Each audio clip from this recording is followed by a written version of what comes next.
इंदौर में नगर निगम अपनी माली हालत दूर करने के लिए एक बार फिर से शहर में विभिन्न कचरा सहित अन्य बकाया शुल्क का वसूली अभियान चलाया जा रहा है। देश का सबसे स्वच्छ शहर इंदौर में कोरोना काल के तहत कई तरह के शुल्क शहर से वसूल नहीं हो पाए थे, जिसके चलते पिछले दिनों टैक्स बढ़ाने के लेकर आदेश भी जारी किए गए थे, जिसका कड़ा विरोध हुआ था, जिसके चलते आदेश भी वापस ले लिए गए थे। लेकिन एक बार फिर निगम आयुक्त प्रतिभा पाल द्वारा नगर निगम की माली हालत से उभारने के लिए बकायादारों को वसूली अभियान चलाया जा रहा है। इस अभियान के तहत चिराग भवन का टैक्स खाली पड़े प्लाटों की पूरी तरह से नब्ती करने के बाद जितना भी साल भर का टैक्स है उतना पूरा भरवाने की बात कही जा रही है, ताकि शहर में स्वच्छता अभियान के सहित नगर निगम की माली हालत को दूर किया जा सके। इसके चलते जोन नंबर 2 के छोटा सराफा में जिन दुकानदारों के कचरा व अन्य टैक्स बकाया थे, उनकी वसूली के दौरान हल्की सी झड़प भी देखने को मिली। अधिकारियों द्वारा जिन दुकानदारों का टैक्स बकाया था, उनकी दुकान सेल की जा रही थी, जिसका विरोध दुकानदारों द्वारा किया गया। टैक्स नहीं, कचरे के लिए उन्होंने बंद की, कचरे का किराए के लिए, लेकिन उन्होंने कभी कोई पूर्व सूचना नहीं दी।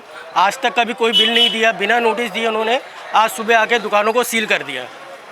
तो ये कौन सा तरीका है? ये पूरा कॉम्प्लेक्स की 400 दुकानें, इस मार्केट के जवर कॉम्प्लेक्स की 400 दुकानें सील की हुई। आज छोटा सराफा में कचरा एवं संपत्ति कर बकाया होने से सील की कार्रवाई की गई थी, लेकिन कुछ व्यापारियों को इसकी जानकारी नहीं थी, तो उन्होंने थोड़ा समय मांगा है। तो हमारे द्वारा उनको अभी 3 दिवस का समय दिया गया है। मंगलवार को तक यदि वो जमा नहीं करते तो वापस से इनके सील की कार्रवाई की जाएगी। और किसी के भी द्वारा विरोध नहीं किया गया है, सबके द्वारा अपनी बात रखी गई थी, जिसको जानते हुए अपन ने उन पर 3 दिवस का समय देते हुए कार्रवाई को अभी रोका गया है और मंगलवार को फिर की जाएगी। उनमें से कई लोगों के द्वारा ये कचरे शुल्क जमा भी करवाया गया है। ये छोटा सराफा में की गई थी, जवर कॉम्प्लेक्स में लगभग 60 दुकानें। नारेबाजी वो उनमें से कुछ लोग जो उधर के रहवासी थे या नहीं, वो पता करना पड़ेगा, उनके द्वारा की गई थी।